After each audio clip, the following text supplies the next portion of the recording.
ਜੇਕਰ ਤੁਹਾਡੇ ਕੋਲ ਵੀ 15 ਸਾਲ ਹੋ ਗਏ ਨੇ ਤੁਹਾਡੇ ਵਾਹਨਾਂ ਨੂੰ ਰੱਖੇ ਹੋਏ ਤਾਂ ਇਸ ਖਬਰ ਨੂੰ ਜ਼ਰੂਰ ਧਿਆਨ ਦੇ ਨਾਲ ਸੁਣ ਲਵੋ, ਕਿਉਂਕਿ 15 ਸਾਲ ਪੁਰਾਣੇ ਵਾਹਨਾਂ ਨੂੰ ਹੁਣ ਪੈਟਰੋਲ ਤੇ ਡੀਜ਼ਲ ਨਹੀਂ ਮਿਲੇਗਾ।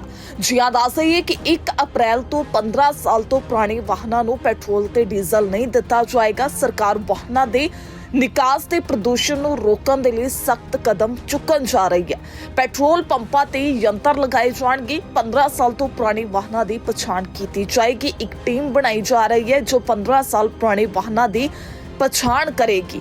ਸੋ ਵਾਤਾਵਰਣ ਮੰਤਰੀ ਮਨਜਿੰਦਰ ਸਿੰਘ ਸਿਰਸਾ ਨੇ ਐਲਾਨ ਜਿਹੜਾ ਕਰ ਦਿੱਤਾ ਹੈ। ਦਿੱਲੀ ਦੇ ਵਿੱਚ ਭਾਰੀ ਵਾਹਨਾਂ ਦੇ ਦਾਖਲੇ ਤੇ ਸਖਤ ਨਜ਼ਰ ਜਿਹੜੀ ਰੱਖੀ ਜਾਏਗੀ। ਉੱਚੀਆਂ ਇਮਾਰਤਾਂ ਤੇ ਵਪਾਰਕ ਕੰਪਲੈਕਸਾਂ ਦੇ ਵਿੱਚ ਐਂਟੀ ਸਮੋਕ ਗਨ ਲਗਾਉਣੀ ਲਾਜ਼ਮੀ ਹੋਵੇਗੀ। ਰਾਜਧਾਨੀ ਦੇ ਵਿੱਚ ਹਵਾ ਪ੍ਰਦੂਸ਼ਣ ਨੂੰ ਰੋਕਣ ਦੇ ਲਈ ਦਿੱਲੀ ਸਰਕਾਰ ਨੇ 15 ਸਾਲ ਪੁਰਾਣੇ ਵਾਹਨਾਂ ਤੇ ਸ਼ਿਕੰਜਾ ਕੱਸਣ ਦੀ ਤਿਆਰੀ ਕਰ ਲਈ ਹੈ। ਹੁਣ ਦਿੱਲੀ ਦੇ ਵਿੱਚ ਦੱਸ ਦਈਏ ਕਿ 1 ਅਪ੍ਰੈਲ ਤੋਂ 15 ਸਾਲ ਤੋਂ ਪੁਰਾਣੇ ਵਾਹਨਾਂ ਨੂੰ ਪੈਟਰੋਲ ਤੇ ਡੀਜ਼ਲ ਨਹੀਂ ਮਿਲੇਗਾ। ਇਸ ਦੇ ਲਈ ਵਿਸ਼ੇਸ਼ ਟੀਮ ਜਿਹੜੀ ਬਣਾਈ ਜਾਵੇਗੀ ਜੋ ਅਜਿਹੀ ਵਾਹਨਾਂ ਦੀ ਪਛਾਣ ਕਰੇਗੀ। ਇੱਥੇ ਦੱਸ ਦਈਏ ਕਿ ਮਨਜਿੰਦਰ ਸਿੰਘ ਸਿਰਸਾ ਦੇ ਵੱਲੋਂ ਕਿਹਾ ਗਿਆ ਹੈ ਕਿ ਕਈ ਪਹਿਲੂਆਂ ਤੇ ਅਸੀਂ ਚਰਚਾ ਕੀਤੀ ਹੈ। ਪਿਛਲੀ ਸਰਕਾਰ ਨੇ ਪ੍ਰਦੂਸ਼ਣ ਘਟਾਉਣ ਦੇ ਲਈ ਕਦਮ ਜਿਹੜੇ ਠੋਸ ਨਹੀਂ ਚੁੱਕੇ ਤੇ ਹੁਣ ਕੇਂਦਰ ਸਰਕਾਰ ਦੇ ਵੱਲੋਂ ਜੋ ਵੀ ਫੰਡ ਦਿੱਤੇ ਗਏ ਨੇ ਉਹਨਾਂ ਦੀ ਵਰਤੋਂ ਸਹੀ ਤਰੀਕੇ ਦੇ ਨਾਲ ਕੀਤੀ ਜਾਏਗੀ। ਦਿੱਲੀ ਦੇ ਵਿੱਚ 3 ਵਿਸ਼ੇ ਨੇ, ਇੱਕ ਪ੍ਰਦੂਸ਼ਣ ਜੋ ਧੂੜ ਪ੍ਰਦੂਸ਼ਣ ਹੈ, ਇੱਕ ਵਾਹਨ ਪ੍ਰਦੂਸ਼ਣ ਅਤੇ ਇੱਕ ਨਿਰਮਾਣ ਪ੍ਰਦੂਸ਼ਣ। ਦਿੱਲੀ ਦੇ ਵਿੱਚ ਹੁਣ 1 ਅਪ੍ਰੈਲ ਤੋਂ 15 ਸਾਲ ਤੋਂ ਪੁਰਾਣੇ ਵਾਹਨਾਂ ਨੂੰ ਪੈਟਰੋਲ ਨਹੀਂ ਮਿਲੇਗਾ। ਇਹ ਉਹਨਾਂ ਦੇ ਵੱਲੋਂ ਕਿਹਾ ਗਿਆ ਕਿ ਅਸੀਂ ਇੱਕ ਟੀਮ ਬਣਾ ਰਹੇ ਹਾਂ 15 ਸਾਲ ਪੁਰਾਣੇ ਵਾਹਨਾਂ ਦੀ, ਜਿਸ ਦੇ ਵੱਲੋਂ ਪਛਾਣ ਕੀਤੀ ਜਾਣੀ ਹੈ। ਤੇ ਇਸੇ ਦੇ ਚੱਲਦੇ ਉਹਨਾਂ ਕਿਹਾ ਕਿ ਭਾਰੀ ਵਾਹਨਾਂ ਸੰਬੰਧੀ ਉਹ ਪਹਿਲਾਂ ਜਾਂਚ ਕਰਨਗੇ ਕਿ ਵਾਹਨ ਨਿਰਧਾਰਤ ਨਿਯਮਾਂ ਦੇ ਅਨੁਸਾਰ ਦਿੱਲੀ ਦੇ ਵਿੱਚ ਦਾਖਲ ਹੋ ਰਹੇ ਨੇ ਜਾਂ ਫਿਰ ਨਹੀਂ। ਪੌਦੇ ਲਾਉਣ ਦੀ ਮੁਹਿੰਮ ਦੇ ਵਿੱਚ ਯੂਨੀਵਰਸਿਟੀ ਦੇ ਵਿਦਿਆਰਥੀ ਸ਼ਾਮਲ ਹੋਣਗੇ। ਦਿੱਲੀ ਦੇ ਵਿੱਚ ਕਈ ਵੱਡੀਆਂ ਸੰਸਥਾਵਾਂ ਨੇ ਜੋ ਪ੍ਰਦੂਸ਼ਣ ਫੈਲਾਉਂਦੀਆਂ ਨੇ। ਅਸੀਂ ਉਹਨਾਂ ਨੂੰ ਪ੍ਰਦੂਸ਼ਣ ਘਟਾਉਣ ਦੇ ਲਈ ਨਵੇਂ ਯੰਤਰ ਲਾਉਣ ਦੇ ਲਈ ਵੀ ਨਿਰਦੇਸ਼ ਜਿਹੜੇ ਜਾਰੀ ਕਰ ਦਿੱਤੇ ਗਏ ਨੇ। ਇੱਥੇ ਦੱਸੇ ਕਿ ਦਿੱਲੀ ਦੀਆਂ ਉੱਚੀਆਂ ਇਮਾਰਤਾਂ ਤੇ ਐਂਟੀ ਸਮੋਕ ਗਨ ਲਗਾਉਣੀ ਲਾਜ਼ਮੀ ਹੋਏਗੀ। ਦਿੱਲੀ ਦੇ ਸਾਰੇ ਕਮਰਸ਼ੀਅਲ ਕੰਪਲੈਕਸਾਂ ਅਤੇ ਹੋਟਲਾਂ 'ਚ ਸਮੋਕ ਗਨ ਲਗਾਉਣੀ ਲਾਜ਼ਮੀ ਹੋਣੀ ਹੈ ਕਿਹਾ ਗਿਆ। ਤੇ ਇਸੇ ਦੇ ਚੱਲਦਿਆਂ ਖਾਲੀ ਪਈ ਜ਼ਮੀਨ ਤੇ ਨਵੇਂ ਜੰਗਲ ਜਿਹੜੇ ਬਣਾਏ ਜਾਣਗੇ ਤਾਂ ਜੋ ਪ੍ਰਦੂਸ਼ਣ ਨੂੰ ਘੱਟ ਕੀਤਾ ਜਾ ਸਕੇ। ਇਹ ਵੀ ਫੈਸਲਾ ਜਿਹੜਾ ਲਿਆ ਗਿਆ। ਸੋ ਪ੍ਰਦੂਸ਼ਣ ਨੂੰ ਰੋਕਣ ਦੇ ਲਈ ਦਿੱਲੀ ਦੇ ਵਿੱਚ ਕਿਹੜੇ ਵੱਡੇ ਫੈਸਲੇ ਲਏ ਗਏ ਨੇ। 1 ਅਪ੍ਰੈਲ ਤੋਂ 15 ਸਾਲ ਤੋਂ ਪੁਰਾਣੇ ਵਾਹਨਾਂ ਨੂੰ ਇੰਧਨ ਨਹੀਂ ਮਿਲੇਗਾ। ਦਿੱਲੀ ਦੇ ਵਿੱਚ ਭਾਰੀ ਵਾਹਨਾਂ ਦੇ ਦਾਖਲੇ ਤੇ ਸਖਤ ਨਜ਼ਰ ਰੱਖੀ ਜਾਣੀ ਹੈ। ਉੱਚੀਆਂ ਇਮਾਰਤਾਂ ਅਤੇ ਵਪਾਰਕ ਕੰਪਲੈਕਸਾਂ ਦੇ ਵਿੱਚ ਐਂਟੀ ਸਮੋਕ ਲਾਉਣੀ ਲਾਜ਼ਮੀ ਹੋਏਗੀ। ਦਿੱਲੀ ਦੇ ਵਿੱਚ ਖਾਲੀ ਪਈਆਂ ਜ਼ਮੀਨਾਂ ਤੇ ਜੰਗਲਾਂ ਦਾ ਵਿਕਾਸ ਕੀਤਾ ਜਾਏਗਾ। ਯੂਨੀਵਰਸਿਟੀ ਦੇ ਵਿਦਿਆਰਥੀਆਂ ਨੂੰ ਰੁੱਖ ਲਾਉਣ ਦੀ ਮੁਹਿੰਮ ਦੇ ਨਾਲ ਜੋੜਿਆ ਜਾਵੇਗਾ। ਵੱਡੇ ਉਦਯੋਗਿਕ ਅਦਾਰਿਆਂ ਨੂੰ ਪ੍ਰਦੂਸ਼ਣ ਘਟਾਉਣ ਦੇ ਲਈ ਨਵੇਂ ਯੰਤਰ ਲਾਉਣ ਦੇ ਨਿਰਦੇਸ਼ ਦਿੱਤੇ ਜਾਣਗੇ। ਦਿੱਲੀ ਦੇ ਵਿੱਚ ਭਾਰੀ ਵਾਹਨਾਂ ਦੇ ਦਾਖਲੇ ਤੇ ਸਖਤ ਨਜ਼ਰ ਜਿੱਥੇ ਰੱਖੀ ਜਾਣੀ ਹੈ ਉੱਥੇ ਸਰਕਾਰ ਵਾਹਨਾਂ ਦੇ ਨਿਕਾਸ ਤੇ ਪ੍ਰਦੂਸ਼ਣ ਨੂੰ ਰੋਕਣ ਦੇ ਲਈ ਸਖਤ ਕਦਮ ਚੁੱਕ ਰਹੀ ਹੈ। ਤੇ ਇੱਥੇ ਦੱਸ ਦਈਏ ਕਿ ਪੈਟਰੋਲ ਪੰਪਾਂ ਤੇ ਯੰਤਰ ਲਾਏ ਜਾਣੇ ਜੋ 15 ਸਾਲ ਪੁਰਾਣੇ ਵਾਹਨਾਂ ਤੇ ਨਜ਼ਰ ਰੱਖੇਗੀ, ਜਿਨ੍ਹਾਂ ਦੀ ਪਛਾਣ ਕੀਤੀ ਜਾਏਗੀ। ਇੱਕ ਟੀਮ ਬਣਾਈ ਜਾ ਰਹੀ ਹੈ ਜੋ 15 ਸਾਲ ਪੁਰਾਣੇ ਵਾਹਨਾਂ ਦੀ ਪਛਾਣ ਕਰਕੇ ਜਿਹੜੇ ਯੰਤਰ ਨੇ ਉਹ ਵੀ ਪਛਾਣ ਕਰਨਗੇ ਤੇ ਉਸੇ ਤੋਂ ਬਾਅਦ ਜਿਹੜਾ 1 ਅਪ੍ਰੈਲ ਤੋਂ 15 ਸਾਲ ਤੋਂ ਪੁਰਾਣੇ ਵਾਹਨਾਂ ਨੂੰ ਪੈਟਰੋਲ ਤੇ ਡੀਜ਼ਲ ਨਹੀਂ ਦਿੱਤਾ ਜਾਏਗਾ ਦਿੱਲੀ ਦੇ ਵਿੱਚ। एनवायरमेंट दिल्ली का सबसे बड़ा इशू है। दिल्ली के अंदर हवा गंदी है, पानी गंदा है। आज बहुत मैराथन मीटिंग हुई लगभग 3 साढ़े 3 घंटे, जिसमें हमने ये जानने की कोशिश की कि बीमारियां क्या हैं और उसके समाधान क्या हैं। तो सबसे बड़ी पहली बीमारी ये पता चली कि पिछली सरकार ने एक भी कदम नहीं उठाया दिल्ली के पोल्यूशन को कम करने के लिए, चाहे वो पानी का पोल्यूशन हो चाहे हवा का। मैं आज जो बात करूँ केवल हवा के पोल्यूशन की बात कर रहा हूँ। एयर पोल्यूशन पे हमारी बैठक थी। अभी तक जो हमने फंड्स उनको दिए हैं उसको कभी यूटिलाइज़ किया ही नहीं गया है। हज़ारों करोड़ रुपया एज इट इज़ पड़ा हुआ है जिसको नहीं किया गया। अभी हमने बहुत सारे आज पैरामीटर्स को तय किया है जो आने वाले दिनों में हम इम्प्लीमेंट करने जा रहे हैं। 3 विषय हैं दिल्ली में। एक पोल्यूशन जो है वो डस्ट पोल्यूशन है। दूसरा पोल्यूशन वो व्हीकल से पोल्यूशन दिल्ली के अंदर हो रहा है। इन चीज़ों के और तीसरा पोल्यूशन जो है वो भी कंस्ट्रक्शन से रिलेटेड है। तो तीनों पोल्यूशन के ऊपर काम करने के लिए जितने व्हीकल मॉनिटरिंग हो रही है वो भारत 6 के बिना आ नहीं सकते थे, लेकिन आ रहे हैं। किसी को पता नहीं कितने व्हीकल कौन से आ रहे हैं इसकी जानकारी नहीं है। इसी तरह दिल्ली के अंदर जो पैसा हमने दिया था इनको वो था कि पानी के स्प्रिंकलर्स आ सकें, ऐसी मशीन हमारे जो स्वीपिंग मशीन्स हैं वो मैकेनिकल स्वीपिंग मशीन्स हों, क्योंकि जब झाड़ू से करते हैं तो उसका डस्ट पार्टिकल्स के अंदर वो जुड़ता है, उसके ऊपर भी कोई काम नहीं किया गया। तो आज हमने जो बड़े 4-5 फैसले लिए वो ये हैं। एक, जितने 15 साल पुराने व्हीकल हैं उन व्हीकल्स को 31 मार्च के बाद तेल देना बंद कर दिया जाएगा। हम अपने ऐसे गैजेट्स लगा रहे हैं पेट्रोल पंप के ऊपर जो लगभग 80% पेट्रोल पंप पर लग चुके हैं। 31 मार्च तक 100% पेट्रोल पंप से लग जाएंगे। उसके बाद 15 साल पुराने व्हीकल को हम आइडेंटिफाई करेंगे और उसको कोई फ्यूल नहीं मिलेगा। आज ही हमारी सरकार इसकी जानकारी पेट्रोलियम मिनिस्ट्री के माध्यम से देगी कि आप कोई भी पेट्रोल पंप ऑनर जो है, मालिक जो है, वो 15 साल पुराने व्हीकल को डीजल पेट्रोल नहीं दे सकता। दूसरा, 15 साल पुराने जितने व्हीकल्स हैं उनको आइडेंटिफाई करने के लिए हम एक टीम बना रहे हैं जो उनको आइडेंटिफाई करेगी और उनको लाकर दिल्ली में नाउ एंटर कर सके और दिल्ली से बाहर निकाले जा सकें। इसके लिए हमारी टीम अलग से काम करेगी। दिल्ली यूनिवर्सिटी स्टूडेंट्स को हम इसमें रोप इन कर रहे हैं। हमारी कोशिश ये है कि जो 25,000 से 30,000 स्टूडेंट्स जो यूनिवर्सिटी के अंदर है, हर साल उनको प्लांटेशन ड्राइव में अपने साथ जोड़ा जाए। उनके लिए ऐसा उनके साथ यूनिवर्सिटीज़ का मिलकर ऐसा इनिशिएटिव उठाया जाए जिसका उनको लाभ मिले, ताकि उनको कोई पार्टिसिपेशन सर्टिफिकेट मिले, उनको कोई बेनिफिट मिले नंबर्स के अंदर, ताकि वो एक प्लांट लगाएं भी और 3 साल तक उसको संभालें भी। इसके साथ ही हम दिल्ली के अंदर जो बड़े ऑर्गेनाइजेशंस हैं जिनके माध्यम से पोल्यूशन आ रहा है, वो क्या हैं? कोई बड़े होटल्स हैं, कोई बड़े ऑफिस कॉम्प्लेक्स हैं, दिल्ली का एयरपोर्ट है, दिल्ली की बड़ी कंस्ट्रक्शन साइट्स चल रही हैं। इन सब को मैंडेटरी करने जा रहे हैं कि अपने यहाँ पर अपने पोल्यूशन को कंट्रोल करने के लिए तुरंत अपने गैजेट्स लगाएं, ऐसी स्मोक गन्स लगाएं, और इसके साथ साथ जो उनका कंट्रीब्यूशन है पोल्यूशन के अंदर, उसको जैसे क्रेडिट्स होते हैं, उस माध्यम से हम चाहते हैं कि अपने आसपास के एरिया को भी वो कंट्रोल करें, क्योंकि उन्होंने पोल्यूशन में कंट्रीब्यूट किया है। अब इसलिए उसको कंट्रीब्यूशन के लिए भी, अब उसको ग्रीन करने के लिए भी कंट्रीब्यूट करें। अपने आसपास का एक एरिया डिफाइन करने जा रहे हैं कि इतना एरिया आप और कंट्रोल करेंगे। हम जितनी हाई राइज दिल्ली के अंदर बिल्डिंग है उनके लिए मैंडेटरी करने जा रहे हैं कि उनको स्मोक गन लगानी होगी। जितने दिल्ली के अंदर होटल हैं उनको मैंडेटरी करने जा रहे हैं, उनको स्मोक गन लगानी होगी।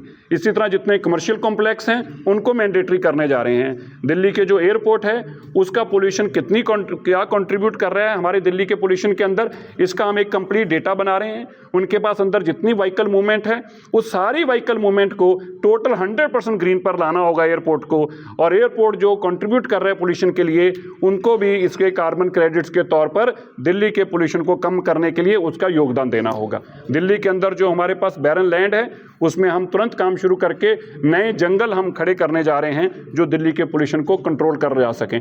इस तरह के हमने बहुत सारे पैरामीटर्स आज तय किए हैं जो पहली बार हैं, जो नए हैं।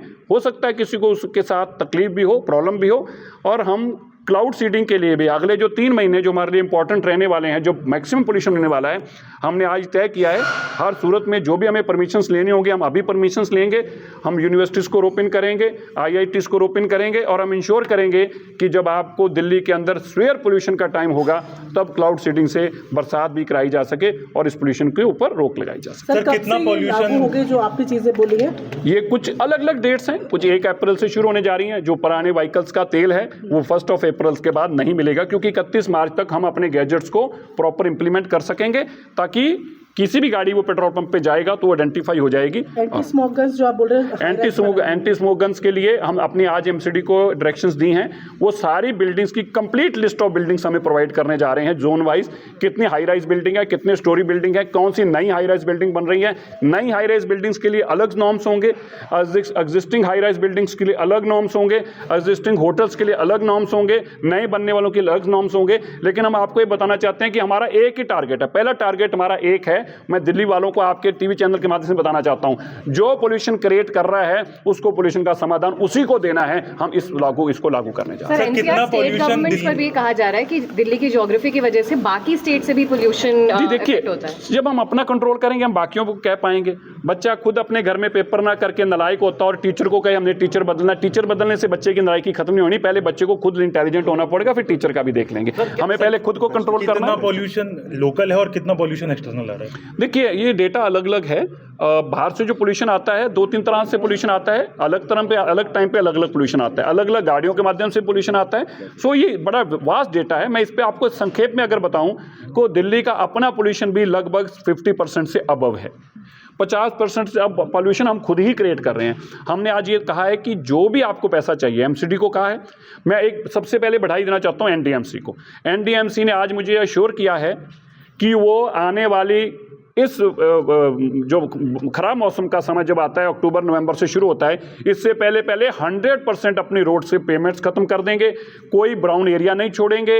100% वाटर स्प्रिंकलर्स का इंतजाम होगा। उन्होंने मुझे अश्योर किया है कि उनकी 1 इंच भी ऐसी नहीं बचेगी जहां पे पानी का छिड़काव ना हो रहा हो, जो एरिया कवर्ड ना हो चुका हो। डस्ट का काम खत्म कर चुके होंगे। कंस्ट्रक्शन बेस्ड कोई भी पोल्यूशन नहीं होगा। मैं उसके लिए उनको, और 100% मैकेनिकल, अब सुनिए, 100% मैकेनिकल स्वीपर्स होंगे उनके। कोई स्वाइप जो सफाई का काम है वो मैकेनिकल के अलावा नहीं रह जाएगा। एनडीएमसी में श्योर किया कि 100% इंप्लीमेंट सर, ये डीजल के लिए भी ये नियम लागू होगा? 10 साल से ऊपर जो वाहन है डीजल वाले, या नहीं, केवल अभी डीजल पेट्रोल? नहीं, देखिए पेट्रोल पे नहीं होता, डीजल पे तो है ही है। तो जो ये देखिए, ये नॉर्म्स मैंने तय नहीं करने, मैं केवल इंप्लीमेंट कर रहा हूं। जो नॉर्म्स बने हुए हैं उनको सख्ती से इंप्लीमेंट किया जाएगा। 15 साल पुरानी गाड़ी नहीं हो सकती 10 साल पुरानी डीजल की। जो डीजल और पेट्रोल के नॉर्म्स हैं वो 15 साल के हैं, डीजल के 10 साल के हैं। इन नॉर्म्स को लागू किया जाएगा, और इसको लागू करने के लिए हमने कोई देसी तरीका अडॉप्ट नहीं किया। सबसे आसान तरीका है कि फ्यूल, वो बिना तेल के चलना नहीं, और तेल हमने देना नहीं। और तेल को आइडेंटिफाई करने के लिए हमारे गैजेट्स लगे हैं जो पुरानी गाड़ी को आइडेंटिफाई कर देंगे। उसके बाद चॉइस खत्म हो जाएगी, उसको गाड़ी बाहर भेजनी पड़ेगी। Sir, waste to energy plant पे क्वेश्चन लेना चाहेंगे। भी आप लोग कोई कदम उठाएंगे? हेवी व्हीकल्स का हमने ये तय किया है कि पहले हम जानकारी कलेक्ट करेंगे। हम सडन बेसिस के ऊपर, मैं खुद भी रहूंगा, हम एक बार ये जाके चेक करना चाहते हैं कि जो व्हीकल्स आ रहे हैं वो भारत स्टेज कौन सी स्टेज के हैं। ये हम, क्योंकि अगर हमने तय कर रखा स्टेज 4 होने चाहिए, और वो अगर स्टेज 4 के नहीं है, बसेस के लिए स्टेज 6 तय कर रखी है, अगर वो नहीं है तो पहले हम उसको देखना चाहेंगे। और फिर उसके लिए हम नॉर्म्स बना रहे हैं। आज इनको कहा है हम क्या कर सकते हैं, हम उनको कैसे हटाएंगे, ये भी करने के लिए। और मैंने एक बड़े आज स्पष्ट कहा है अपने मंत्रालय को, हमने पूरे देश के साथ इसको जोड़कर नहीं देखना। दिल्ली की प्रॉब्लम एक अलग किस्म की प्रॉब्लम है। इसके लिए अगर हमें कोई लॉस और बाई लॉस दिल्ली के लिए अलग से बनाने पड़ेंगे तो हम वो भी बनाएंगे, क्योंकि हम अलग तरीके से त्रस्त हैं, बाकी भारत में अलग तरीके से त्रासदी है। तो हमारी जो प्रॉब्लम है वो बड़ी है, उसके हिसाब से मेजर्स भी बड़े होंगे। अभी लैंडफिल्स की आपने बात की, हालांकि ये हमारा ये भी पोल्यूशन का एक बहुत बड़ा कारण है। हम आपको एश्योर करते हैं कि हम अगले 1 से 1.5 साल में इन लैंडफिल्स को आप दिखने बंद हो जाएंगे। हो सकता है 100% क्लियर ना हो, कहीं 10% रह जाए, कहीं 25%, लेकिन आपको नहीं लिखेंगे। और आपको इन लैंडफिल्स के ऊपर इतने सुंदर पार्क बना के दिखाएंगे कि जो लोग देखने आएंगे उन पार्क में टहलने आ सकें, ऐसे कमिटी बनाएंगे। और सबसे बड़ा हमारा फोकस है जंगल रिक्रिएशन का। हम चाहते हैं कि दिल्ली की ग्रीनरी को और बढ़ाया जाए। जो बैरन लैंड हमारे पास पड़ी है उसके ऊपर नए जंगल बनाए जाएं। हमारी कोशिश है कि आने वाले 2-3 साल में हम आपको 2-3 जंगल नए लेके आएँ, और बच्चों के साथ तो ऐसा इन्वायरमेंट हो वहाँ पे कि बच्चे साइकिलिंग भी कर सकें, एंजॉय भी कर सकें, उनको महसूस हो कि हमारी कंट्रीब्यूशन है इसमें, हमें इसके साथ जुड़ना है। अगर आप इस पे, मैं आपको पब्लिक ट्रांसपोर्ट पे बताता हूँ, हमारा टारगेट है, हमने 10,000 के आसपास ई व्हीकल्स जो हैं इंट्रोड्यूस करने हैं। हमने 2025 के दिसंबर तक लगभग सीएनजी की 90% बसेस को फेस आउट कर देंगे। 90% बसेस को हम इसी साल के दिसंबर तक फेज आउट कर देंगे, और उसकी जगह ई बसेस आ चुकी होंगी, इलेक्ट्रिक बसेस आ चुकी होंगी। और इसके अलावा भी, खाली यही नहीं जो पुरानी हो, उसके अलावा भी हमारा टारगेट है कि 2026-25 एंड तक, 26 तक हम कम से कम 10,000 व्हीकल जो है पब्लिक ट्रांसपोर्ट के ई व्हीकल्स को लेके आएँ। भारत के प्रधानमंत्री की तरफ से हमें एश्योरेंस है कि आपको जितने भी ई व्हीकल चाहिए। आज मेरे को यह भी बड़ी खुशी हुई आपको बताते हुए कि हमारी भारत सरकार के जो पर्यावरण मंत्रालय, उनकी तरफ से हमें ये कहा गया है जितना भी फंड चाहिए आप फंड लीजिए 4 चीज़ों के लिए। एक, जितने स्प्रिंकलर आपको लगाने हैं लगाइए, जितने स्मोक गन आपको लगानी है लगाइए, जितनी सड़कों पे पेवमेंट्स हैं, जितनी ब्राउन एरिया को ख़त्म करना है आपने, उसके ऊपर फुटपाथ बनाने हैं आपने, जितने पॉट होल्स हैं उनको हटाना है आपने। इन सब के लिए जितना भी पैसा चाहिए उतना पैसा लीजिए, हमारी तरफ से कोई कमी नहीं है। मैं इस बात के लिए भारत के प्रधानमंत्री जी का और हमारे एनवायरनमेंट मिनिस्टर यादव साहब का भी बहुत बहुत धन्यवाद करता हूं।